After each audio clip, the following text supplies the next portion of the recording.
We're back to the Neil Haley Show, and I am excited to have my friend, filmmaker and actor Simon Phillips on the program. We're going to talk about the Omro Heist, and we have a bunch of people with us. So, who else do we have with us, Simon? Thanks for having us, Neil. Today, I'm very lucky to have director, writer with me and fellow producer Jamie Bailey, who's directed this one. Producer Ken Bressers, who also takes a starring role in the movie. And the very great Anthony Crivello, who we managed to persuade to join the movie, also a friend of ours, but we managed to arm twist him into doing something on screen. All right, so let's talk about it, Simon. How did this all get started? And then that same question will go for all you guys. I should shove this question over to Ken, who is the origins of Omro and the Omro bank heist is all Ken's doing. So Ken, Okay. take it. Yeah, I've been involved with dystopian films for 5, 7, 8 years, whatever, and Simon. And I live in Omro, and I own Omro Pharmacy, and I bought a bank building in Winneconne, Wisconsin, which is only about 5 miles up the road. It's our sister city. And I looked at it, and oh my goodness, it had this unbelievable, fantastic looking safe, and it looked just like a bank. They hadn't changed much. And so I called Simon up in Canada. I had him come down and wanted to take a look at it as a possible location for a film, knowing that bank locations are really tough to get. And that's how the whole thing started. That's wild. But you also were involved in the films with dystopian films in your career. Mhm. So you saw this is a perfect another idea. You're an idea Great. guy, it sounds like, Ken. Yep. It's a great location. And I turned it over to Simon and said, write something so that we can shoot a movie here. All right. So let's ask Anthony how you got involved. I've known Ken since our teenage years when we were at the time both dabbling in acting while he was in pharmacy school and then continued on the path. We've maintained a friendship now that is over 50 years. I then, through performance and acting, has taken me to Chicago and then into New York City, working in film and television and on Broadway. And now I'm based in Los Angeles. Ken and I have always stayed in contact. And he had approached me several times about doing some roles in films, but I'd had conflict over and over again, fortunately, because I was working. And he came to me about casting. He and Simon were looking for an actress to play the ingenue opposite Demir Kovic, who's our male lead. And he said, you have a good actress in Wisconsin. I said, I don't. I said, but I do know of one in Chicago, and introduced him to Mackenzie Jones, who plays the female ingenue lead. And then from there, Ken came back to me and said, listen, there's this really great role of this police chief. I think he'd be terrific in it. And I looked at my schedule and said, you know what, this is going to work. Met Simon, and eventually then met Jamie, and the rest is history. Going back to what Ken was saying about location, it wasn't just the bank. It was the logistics that Ken and Simon were able to pull together in Omro, doing an independent film, was really amazing. Because besides that vault, there was 2 vaults, and in the interior of the bank, we were using the back of the bank, and the bank was operable. It had one of those chutes where you could do deliveries of deposits and things like that. Ken had relationships with part of the police chief. There was a restaurant, a little diner down the street that got involved as well. And so they were able to access all different kinds of locations. And then fortunately too, if you see the film wonderfully with Jamie on board and what is being done now with independent films, getting drone shots, getting stuff that make the film that much more sophisticated in its look. Yeah, I'm looking forward to seeing the film. I'm going to be interviewing more of the cast in next interviews. And I look forward to it because bank heist. Jamie, you got to love bank heist. Everybody. Yeah, of course. He's one of my favorite movies. Yeah, we just ran with the idea. It's all basically stuck in this bank location. We shot it all in about a week. But yeah, we gave it all. And Simon, again, you love those types of putting your spin on your writing. Kind of go into that, Simon. I see that in the Mousetrap and how you're able to do it. You come up with these spins and the way you write films. I see Yeah, I had the location first. So sometimes we do this. We look at what we have available. Like we made movies like The Mousetrap because the option was available to make something with Mickey Mouse. Or we made a movie on a submarine once because we found a submarine. We do that. And they go, what will the movie be about? And you're like, let's go take a look at it, and then we'll use it to its fullest. So that's what happened when Ken bought the bank. It had a vault and it had these wonderful areas, and it had, as Tony pointed out, it had this like chute and stuff like that. Some stuff we add on the day because, you know, we see it and it looks exciting, and some stuff is by design. But we reverse engineer a bit on where we can flex the most. And in the meantime, Simon manages to carve out a small piece of that to write some nasty villain that I enjoy playing, which is only because it's so different to me in real life. I'm actually a very nice person. I can't interview saying that. I'm actually a really nice guy. Yeah. Yeah. I'm sure all guys will back me up. So Ken, what do you see from how Simon puts his twists in as a writer? From Well, your excellent. The whole movie, without giving anything away, is a twist. It's much more than a bank heist. And that was the major twist of the movie. And so, yeah, definitely. I've worked in a lot of Simon movie, actually. We've partnered, I don't even know, on good 8, 10 movies already. And yeah, it's a lot of fun. And there's a lot of things that we will change at the last minute because we take advantage of opportunities. One of the things that we did, if other independent filmmakers happen to be listening, is we kind of happed onto something that really worked well for us. And that was because we shot it up here in a more or less populated part of Wisconsin, we did a preview of it on a big screen, wonderful theater. And to thank all the volunteers and all the people in the area that had helped us some way, one way or another on the film. And it really helped us because we were able to watch our movie on the big screen with the great sound and everything else. And we immediately sat down and said, you know what, we could make this even better. And we came out with a second cut, and that's the cut that we used to do the premiere in Milwaukee. And I'm telling you, the difference between the preview and the premiere was excellent. So I would encourage every independent filmmaker, when they get down close to that final cut, to put that thing on a big screen and watch it. You can bring 20, 30, 100 people to see it, get some of their feedback. Man, really helped us a lot. You made a great point. Take it to market. I tell all my clients this all the time. Why aren't you taking this to market first? Take it to market, see what happens. You have a great idea, see what happens. And as an independent filmmaker, I think that's a great tip that, hey, on screen, you can make changes, make some tweaks, put things together. You're very fortunate because we had access to contacts that afforded us opportunities to get it on a big screen. And that also is part of that independent filmmaking, is using your base and expanding and those contacts to just help you to take more steps to move a project forward.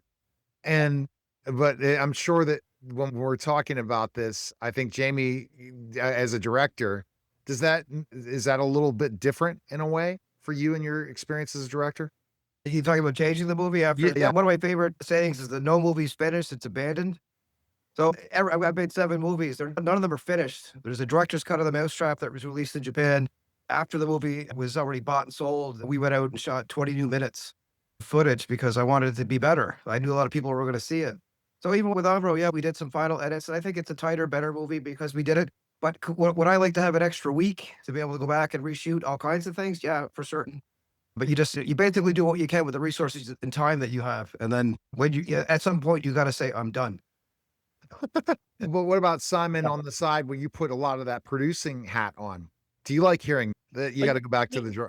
My phrase on this one, I like Jamie's one there too, but my phrase on it is the juice has to be worth the squeeze. So there's always things you can do for the movie, or there's always ways to make it better. But at some point, like Jamie says, you have to draw a line under it and go, that's that movie. And the lessons that you learn from that, you got to take forward to the next movie. You look at James Cameron with The Abyss or like a Terminator, like there's always like a new digital release or DVD release. And they go back and they change. He always changes things that, like in Terminator 2, there's a scene where the truck window didn't properly go through. Well, they practically shot it, but now in the latest DVD, it is fixed. So, yeah, I would have told if you're James Cameron, you have all the resources in the world, so you can do that. And if we did, I would never probably stop. No movie would probably ever be done if I had my way. The minute you make a perfect movie, you've just got to retire, haven't you? You're like, if you consider it perfect, you're like, don't ever make it. I'm done. Exactly. All right. So Ken, what do you think is going to happen to filmmaking now with series being so popular? Where are movies going to go? That's Yeah, my question because I love watching movies, but I get so hooked in the series. I know. And I had that discussion last evening, in fact, and you're right. You're seeing people that weren't doing it as far as the draw in movies, especially post-COVID, and they're getting into series and doing fantastic in series. And it's interesting because 6 years ago, we had a couple good episodic pieces, and they weren't doing as well. Today, they would do much better. People like it, and also people like to binge. They don't mind watching a, if you will, a 20-hour movie in episodes and just watching it straight through in 2, 3 nights. And so, where are movies going to go? I think you're going to see more reliance on people watching independent films because a short hour and a half film that's very good, they're going to watch it. And Yeah. I think the big benefit too of independent film is that we can make movies that like Netflix and Amazon and Apple, they're all making things that are based on algorithms now. And it has got to be existing IP if anything's made. There's very rarely a brand new movie is made. That's But great. like that does leave market slice open to independent filmmakers like us that can tell the stories that they're not telling, and they're not making those films anymore because it doesn't have a superhero in them. So I think it creates a great opportunity for us. And also too, movies like Terrifier that made over $100 million. That's a small independent film that cost like $2 or $3 million budget, and they made $100 million off it through a theatrical release. So I really don't think theatrical is dead. You just have to have a product that people want to see. If you make that, people will come to the movies to go see it still.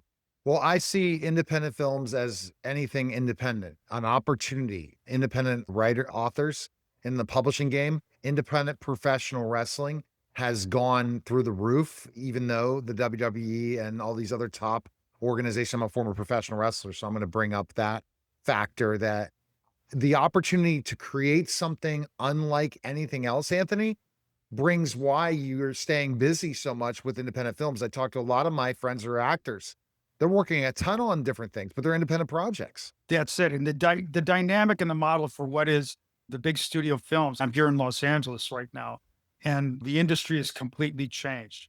And so the opportunities, because of the internet and because of streaming, et cetera, and you have these good young filmmakers. And the other thing that's made that the whole dynamic change is technology has changed. And I'm talking about the sophistication of a small camera now, where the big studios had access to all of the equipment. You could do so much more now because just purely the hardware has changed and offered different ways of making a much more sophisticated project. And for actors as well, it's looking at that whole diversification of what you're going to do with your career and continuing to sort of generate product and put it out there. An opportunity like this, working with young filmmakers, we were just talking prior to interviews today. Wisconsin now is giving incentive just announced a 30% incentive tax break for the state of Wisconsin. Okay, there presents the possibility of recouping immediately what is the initial investment.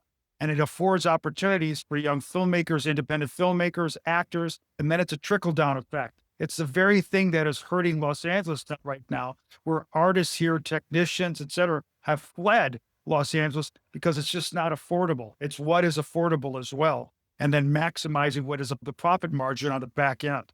I was talking to a lot of actors about that too. They don't have to be in Hollywood anymore. They can be anywhere they want to be, which is a really huge and important thing. And I see the independent films, and you're giving a good sense of, Anthony, the opportunity still for independent filmmakers because they got to keep creating. We got to have creators. Just the evolution of AI does not end the creative end of things. AI is just a tool. It's not going to be the creatives that these amazing geniuses that are out there. And Ken, that's where the opportunity for a filmmaker to come up with an idea. As with you being involved in dystopian films and the whole process, should we give up as filmmakers? This is a question because I'm going to bring this up because I have tons of independent filmmakers watching. I speak to them all the time as a marketer and say, don't give up. Your idea can be there and the stories are out there. Ken, you still see it such an opportunity, right? In this industry. Oh, definitely. You also have to watch what genres are popular. Right now, our focus has been on faith-based films. It's huge. Yeah. It's really huge, and people want to watch stuff like that. People, an hour and a half, you get out of your day, you watch something, and at the end, you feel inspired, you feel good, you feel happy. Well, who wouldn't want that? Nothing, it doesn't all have to be, this is the new movie star and the new, and another action movie that, is going to be crazy and hectic and everything else. A lot of times people just want to relax and watch a good story. Yeah, and you It- brought up the faith bait. That's a great point. And the process is that it's building, and I'm working on it with a faith person that I'm involving the marketing side and starting a potential OTT network. So interesting when you brought that up, Ken. I crack up with these different things. I got this PR opportunity to interview you guys, and the last minute said I'm going to jump on this because everything's booming again, and I'm excited. And Simon, is that why you're cranking out so many things? You're impressive. A lot of times only people are doing one project every like 3 years. Look at you, what you're doing. Oh, you're on mute, Simon. Go ahead. Sorry, our model is slightly different because we reverse engineer things a little bit based on the opportunity of what we can make. We've been doing it to keep budgets down, so kind of profit margins slightly healthier. But it means making more stuff to make it worthwhile. Like you could make a $5 million movie and that might take you 2 or 3 years, or in that same space you could make 10 movies. And then it's spreading risk a little bit, yeah, because you only need one of those projects to be a massive success, and then it will carry the other 9. Sort of, yeah, it's keep making movies. I would encourage all independent filmmakers to keep doing that. But I know a lot of friends that spend about 5 years making one movie, and what happens is they make the movie, it comes out, and the juice isn't worth the squeeze for them because they spent 5 years doing it and it didn't get the accolades or the financial rewards or something.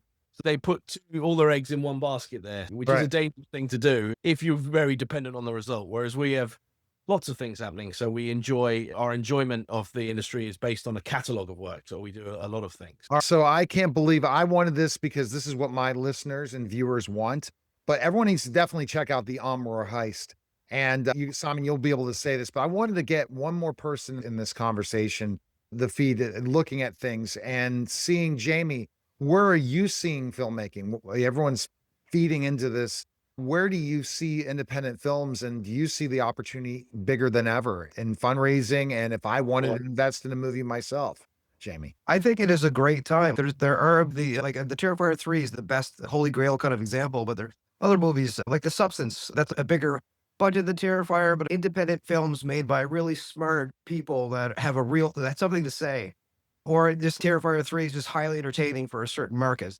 And the reward, if you can plug that into a theatrical release, the rewards can be really good. And that's what makes me really excited. And I'm hoping that we are able to do that with some of our films moving forward, that we get the proper theatrical release, you get the proper buzz around it. And then the sky's the limit, really. All right, Simon, where can we check out the film? Best place? So it will be streaming July 29th, and I think the biggest place is Amazon. So check it out on Amazon Prime, July 29th, The Omro Heist.